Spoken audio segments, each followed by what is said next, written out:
Olá, eu sou o professor Roberto Brasileiro Paixão, da Escola de Administração da UFBA, e nessa aula nós vamos tratar de alguns ajustes que a gente precisa fazer nas demonstrações contábeis, especificamente no balanço patrimonial, para depois iniciar o processo de análise contábil e financeira.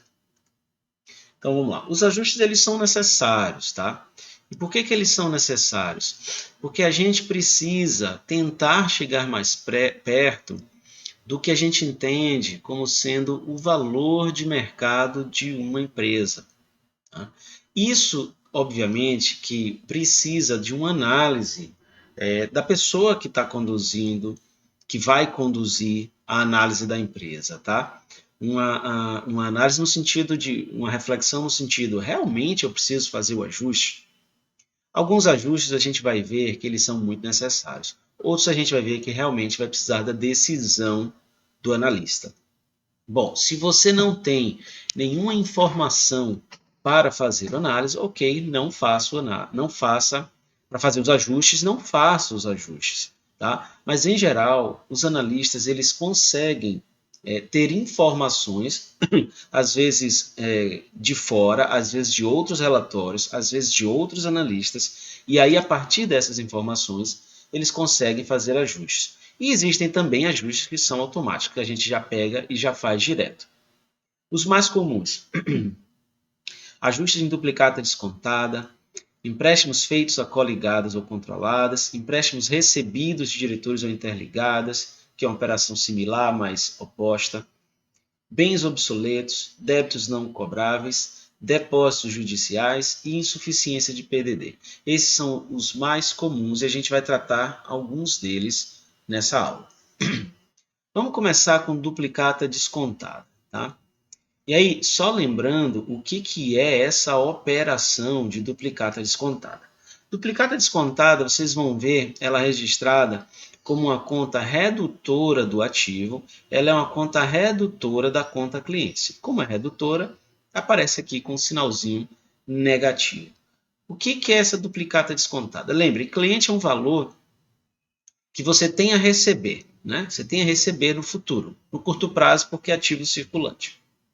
Então, você pode, por exemplo, negociar com o banco para que parte desses recebíveis que vão ser recebidos no futuro, curto prazo, sejam antecipados e recebidos hoje.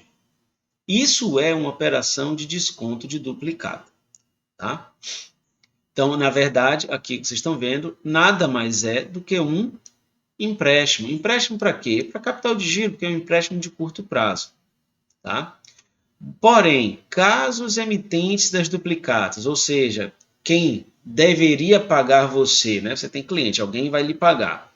Caso essa pessoa ou essa empresa, essas organizações, elas não quitem isso com as instituições financeiras, afinal de contas você fez a operação de desconto com um banco ou com uma financeira, caso esse valor não seja pago pela pessoa, cabe à empresa cumprir com o compromisso da duplicata.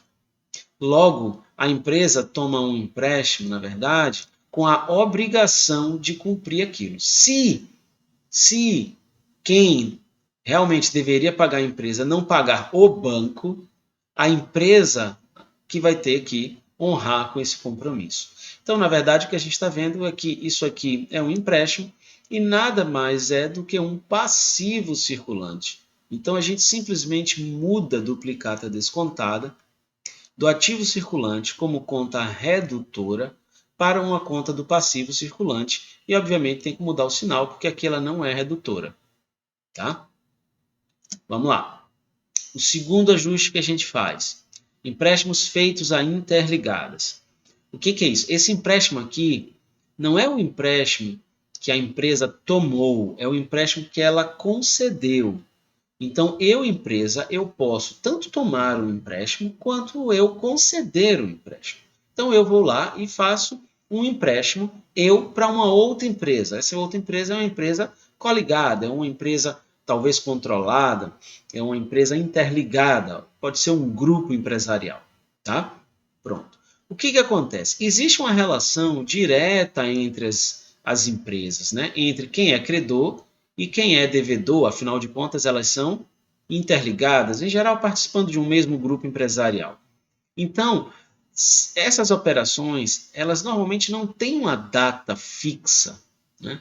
Então, se por acaso vocês encontrarem empréstimos a interligadas registrados no ativo circulante, significa que a empresa concedeu aquele empréstimo para uma interligada e espera reaver esse dinheiro no curto prazo. É isso que significa.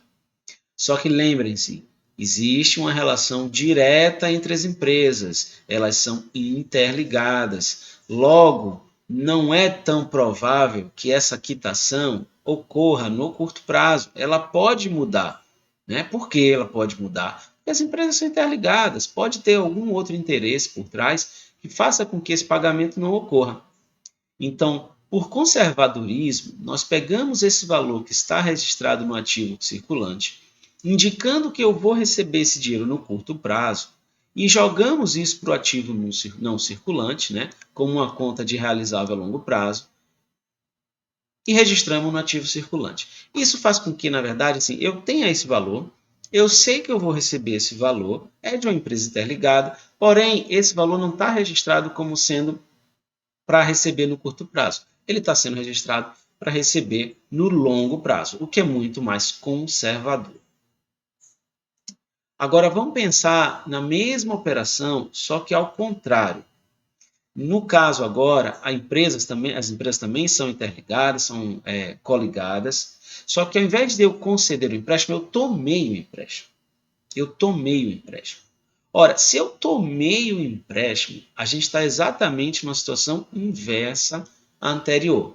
E já que existe uma relação direta entre quem deve e quem tem o crédito, esses valores podem ser exigidos a qualquer momento. Vai depender, obviamente, de quem controla quem. Então, por conservadorismo, se eu registrei o empréstimo que eu tomei como sendo um empréstimo de longo prazo, quer dizer, vou pagar ele depois de 1 ano, 2 anos, 3 anos, a gente sabe que por conta da relação, esses empréstimos podem ser cobrados antes.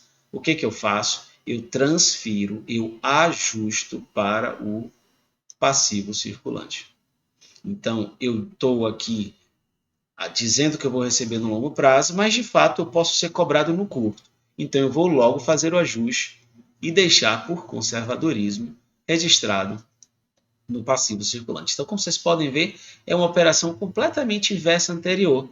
Na anterior, eu pego um direito, né, um valor que eu estou dizendo que eu vou receber no curto, e o que é ser conservador? É dizer que eu vou receber no longo. Não, não vou receber isso agora, eu vou receber isso lá na frente. Isso é o conservador.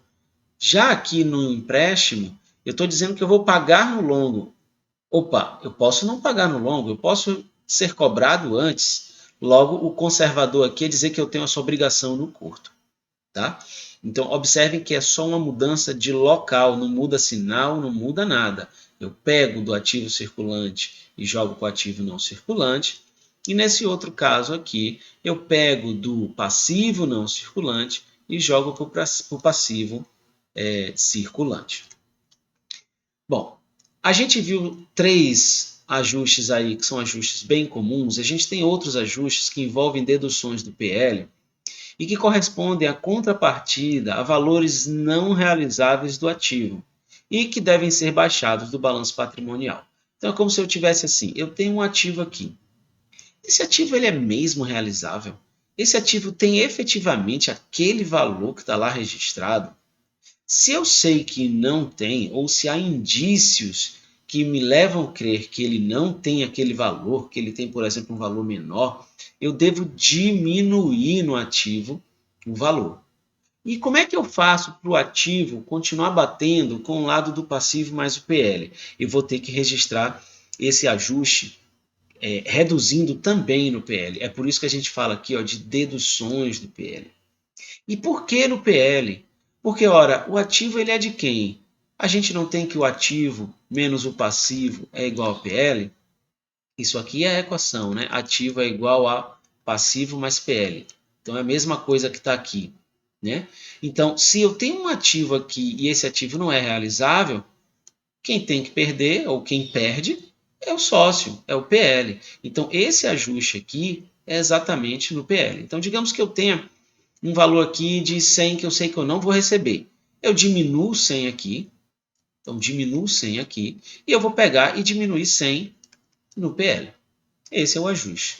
Como eu diminuí 100 no ativo, diminuí 100 no PL, o balanço vai continuar batendo.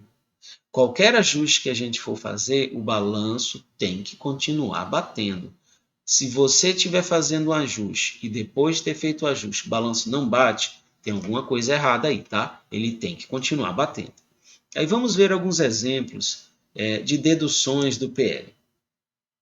Bom, o mais simples de todos e o mais comum é esse aqui, ó, bens obsoletos, que são bens sem valor de uso ou sem valor de venda, mas que continuam registrados no balanço patrimonial.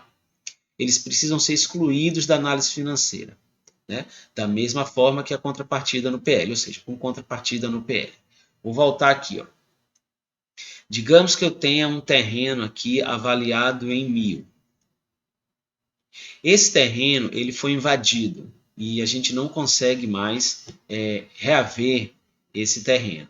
Ou seja, esse valor, apesar de estar registrado, esse terreno, apesar de estar registrado no ativo, ele não existe mais para a empresa.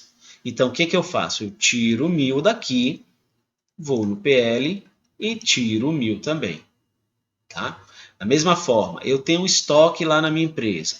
E do meu estoque, eu tenho, sei lá, 500 de estoque que é de produto velho, produto que eu não vou usar. Eu sei disso, eu tenho essa informação, tá? Então, sei lá, dos 10.000 de estoque que eu tenho, eu sei que 500 aqui, ó, esquece que a empresa não vende, é produto obsoleto. O que você tem que fazer enquanto analista? Observe que tudo isso é gerencial. Assim, nós analistas fazemos isso. A gente não vai modificar o balanço da empresa real. Não, o balanço da empresa foi publicado. Não interessa para a gente o balanço real. Interessa para a gente verificar se eu preciso fazer algum ajuste nesse balanço que foi publicado. Então eu sei que gerencialmente não tem esses 500 aqui não vão nunca ser vendidos. Então eu dou baixa aqui nesses 500, dou baixa entre aspas, né? Eu faço o ajuste reduzindo o estoque em 500, eu venho aqui no PL e reduzo o PL também em 500. O balanço vai continuar batendo. Tá? O que eu tenho também? Débitos não cobráveis. Quer dizer, se eu, empresa, tenho valores que eu tenho a receber e que eu sei que eu assim não vou receber ou que eu tenho dúvidas se eu vou receber, você faz o ajuste, diminui o que você tem a expectativa a receber e faz o ajuste depois deduzindo do PL. Débitos judiciais a mesma coisa. Você tem questões judiciais que estão em juízo, que estão na justiça e que você espera receber alguma coisa em função daquela questão judicial. Se há expectativa de você não receber aquilo, ou se há qualquer dúvida em relação àquilo, então você diminui o ativo e diminui o PL. Observe que esses dois ajustes aqui não são ajustes tão simples de serem feitos. Quer dizer, eu preciso ter informação para fazer isso. Onde é que eu consigo informação? Normalmente eu só vou ter essa informação se eu for um insider, né? Se eu for uma pessoa de dentro da empresa, aí eu consigo ter essa informação. Depósitos judiciais, por exemplo, a gente pode consultar os advogados da empresa, tentar verificar qual é a probabilidade de eu receber valores que estão na justiça em cada uma das causas e a partir daí eu faço o ajuste. Também posso fazer deduções quando houver excessos na reavaliação de bens do imobilizado, quer dizer, ativos registrados por um valor acima daquele considerado razoável, a gente faz o ajuste. Eu posso fazer também aqui quando tiver insuficiência no PDD, né, provisão para devedores duvidosos, aquele valor que a gente faz de provisão quando a gente acha que não vai receber um determinado percentual das vendas a crédito, né, a prazo. Então, eu tenho, por exemplo, vou dar um exemplo. Digamos que eu tenho uma escola e eu tenho lá no meu PDD 5% de PDD. da conta clientes. Então, da minha conta clientes, que são valores que eu tenho a receber, eu tenho uma PDD, que é uma conta redutora, que está lá em 5%. Vou botar o menos aqui porque é uma conta redutora, tá? Pronto. Ora, aí eu, analista, estou olhando o balanço dessa escola. Digamos que eu não tenha informação dessa escola, informações de dentro, né? Eu não sou um insider, eu não estou lá dentro. O que eu faço? Ora, eu vou analisar qual é a média de inadimplência das escolas de Salvador, da Bahia ou de onde for. E aí eu chego à seguinte conclusão: a média de inadimplência das escolas ela é de 30%. Ora, se eu tiver informação de que essa escola realmente tem 5, historicamente, que essa escola tem alguma coisa diferente, tem alguma forma de trabalhar a inadimplência dela que faz com que o índice seja baixo, beleza, eu mantenho porque os 5% refletem a realidade. Agora, se eu não tenho informação, é muito natural que eu faça o ajuste. Olha, esse cliente aqui não é 5 não, esse cliente aqui é 30, porque essa é a média de mercado e não há nada que me indique que essa empresa, que essa escola deva ter alguma coisa diferente da média. Se eu tiver informação que ela é realmente diferente, eu posso manter o 5. Se eu não tenho, eu faço o ajuste. E aí o ajuste é aumentar o PDD para 30% e depois fazer a dedução no PL. E qualquer outro ativo que eu tenha de valor de difícil realização, então eu também devo fazer o ajuste. Então vamos lá.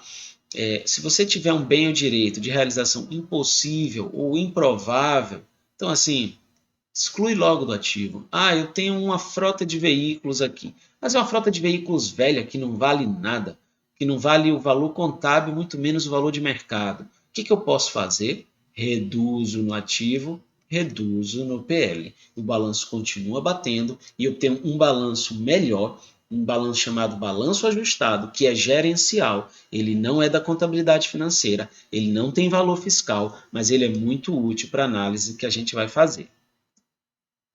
Bom, para a gente avançar, e eu vou pegar um exemplo, que é o exercício 2 do livro base, que é o exercício da empresa chamada Cumbucas. Olha aqui o balanço dessa empresa, né? Está organizado na vertical, a gente sabe que o balanço é de um lado ativo, do outro lado passivo, mais PL, mas para fins de análise, por questões de espaço, está aqui um em cima do outro, tá? Então, essa empresa tem aqui caixa de 300, clientes de 900. Observe que tem uma conta de PDD aqui, ó, uma conta redutora de 90. Observe que 90 é 10% de clientes, né? 90 é 10% de 900. Tem duplicata descontada aqui, que eu sei que é a operação de desconto, né? A empresa antecipou esses valores junto a um banco. Tem empréstimos que a empresa fez, ela concedeu a uma coligada, né, ou coligadas no plural, tanto faz. Isso está registrado no ativo circulante. Tem aqui imóveis, depreciação acumulada e tem o total do ativo. No passivo eu tenho fornecedores 600, empréstimo de curto prazo 400, impostos a pagar de 200. Tenho aqui empréstimos de longo prazo de 600, e tenho capital aqui de 1.200. Eu deixei a conta aqui de ajustes, a gente pode diminuir daqui, ou a gente pode botar aqui embaixo e fazer o ajuste aqui, tanto faz. Observe que está batendo aqui 3.000, total do ativo, com 3.000 o total do passivo.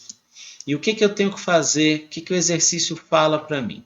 Então, vocês devem pegar o exercício 2 e ler o texto, mas o texto vai dizer o seguinte: quais são os ajustes necessários? Ora, tem um terreno que está aqui dentro desses imóveis aqui, que ele tem um valor de 300. Esse terreno ele foi invadido e a empresa não tem expectativa nenhuma de conseguir rever esse terreno na justiça. Ou seja, esse terreno, apesar de estar registrado aqui, ele não tem mais valor para a empresa. Então a gente vai ter que registrar, fazer o ajuste aqui de 300 em relação ao 1.800. A PDD da empresa, observou-se que a PDD média é maior do que a PDD que a empresa registrou. A empresa registrou uma PDD aqui de 10%, a gente pode ver que é 10% isso aqui, né? E a gente viu depois que o médio do mercado é 15%. Então, eu tenho que sair de 10% para 15%. Logo, eu tenho que aumentar a PDD em 5%. A gente está vendo também que duplicata descontada está no ativo circulante como conta redutora. Eu vou ter que pegar a duplicata descontada e jogar para o passivo circulante. Aqui, do ativo circulante para o passivo circulante. Essa é uma mudança só de local, não exige dedução no patrimônio líquido. E eu estou vendo também que empréstimos a coligadas está aqui no ativo circulante. Significa que eu tenho a expectativa de receber os valores dos empréstimos que eu fiz no curto prazo. Mas a gente sabe que, como são empréstimos a empresas interligadas, há a possibilidade de que isso não seja quitado no curto prazo. Logo, o que eu tenho que fazer é mudar isso para o ativo não circulante. Então, eu mudo do ativo circulante para o ativo não circulante. Bom, vamos ver como é que vai ficar o nosso balanço ajustado. Eu tenho aqui as contas, ó. Eu adicionei a conta empréstimos a coligadas aqui no ativo não circulante. Duplicatas descontadas também foi para aqui. Tem a conta de ajuste que eu já tinha falado aqui para vocês. Então, o que a gente vai fazer? Observe que aqui está o balanço da empresa, com 3.000 aqui, 3.000 aqui. Tá? Ajuste 1, eu vou pegar o terreno e vou subtrair do ativo. Então, vou diminuir ativo não circulante em 300 e vou diminuir no PL em 300, porque esse é um ajuste com dedução no PL. Essa é a forma de você continuar deixando ativo e passivo batendo. Tá? Então, tiro 300 aqui, tiro 300 aqui, vai bater ainda. Próximo, a conta provisão para devedores duvidosos, ela precisa ser ampliada. Ampliada em 5%. 5% de 900 é 45. Então, vou ampliar aqui, ó, menos 45 com menos 90, né? Somando, né? Vai aumentar nessa proporção. E eu vou também fazer o ajuste no PL. Próximo, duplicata descontada. Esse aqui eu somente mudo de lugar. Ele sai daqui do ativo circulante. Observe que está positivo, porque quando eu puxar a soma vai zerar. E vem para o passivo circulante, porque é uma operação de empréstimo. E empréstimos a coligadas, ele vai sair do ativo circulante e vai vir para o ativo não circulante. Quando eu fechar ó, na soma na linha, ó, vocês vão ver que, opa, aqui tem aumentando, tá vendo? Então, provisão para devedores duvidosos passou para 135, duplicata descontada foi zerada aqui, empréstimos a coligadas foi zerada aqui. O imóvel foi diminuído, foi reduzido em 300. Agora aqui aparece empréstimos a coligadas que estava aqui antes no ativo circulante. No passivo circulante, o que mudou? A duplicata descontada aparece aqui como um empréstimo, né? Está com o nome duplicata descontada, mas a gente sabe que é um empréstimo. E a gente tem os ajustes aqui a serem feitos no PL. Observe que eu tenho agora um novo valor total para o ativo, um novo valor total para o passivo com PL. Roberto, esse valor do ajuste tem que ser maior? Não, pode ser menor, pode ser maior, não importa. O que importa? Que você faça os ajustes e que o balanço continue batendo, ou seja, ativo tem que continuar batendo com passivo mais PL. Lembrando, alguns ajustes vocês não precisam de indicação. Por exemplo, esse ajuste aqui, se você encontrar no ativo circulante, pode jogar para o passivo circulante. Se encontrar isso aqui no ativo circulante, pode jogar para o ativo não circulante. Outros ajustes vocês precisam de informação, tipo duplicata descontada é que você vai jogar, tá? Duplicata descontada é que você não precisa de informação. Encontrou no ativo circulante, jogue para o passivo circulante. Outros ajustes você precisa de informação, tipo o PDD, tá? A PDD, você precisa saber qual é o percentual. Então, você precisa de uma informação. Aí você faz o ajuste. Da mesma forma, o imóvel. Ah, quero fazer um ajuste no imóvel. Eu preciso ter informação do imóvel que não vale mais nada. Senão eu não consigo fazer o ajuste. Tá bom? Façam os exercícios, refaçam os exercícios do capítulo 2. Se vocês tiverem dúvida, usem o fórum Tira Dúvidas e guarde as dúvidas, anote para tirar na nossa próxima aula simples, no nosso próximo encontro. Ok? Bom trabalho e até a próxima.